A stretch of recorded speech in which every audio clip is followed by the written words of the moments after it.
നഗരത്തിൽ traffic police പണി തുടങ്ങി. അനധികൃതമായി പാർക്ക് ചെയ്യുന്ന വാഹനങ്ങൾക്ക് ഇനി മുതൽ പിഴയടക്കേണ്ടി വരും.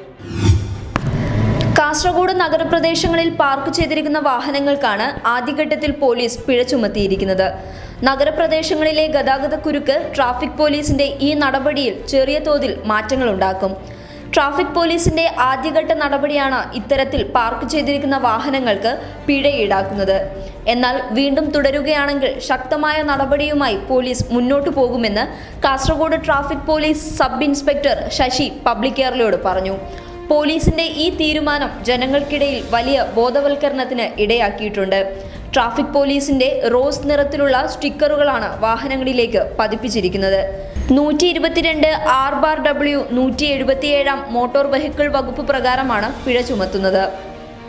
അനധികൃതമായി പാർക്ക് ചെയ്യുന്ന ഇത്തരം വാഹനങ്ങൾക്ക് 500 രൂപയാണ് ട്രാഫിക് പോലീസ് പിഴ ഈടാക്കുന്നത്. News desk public Kerala.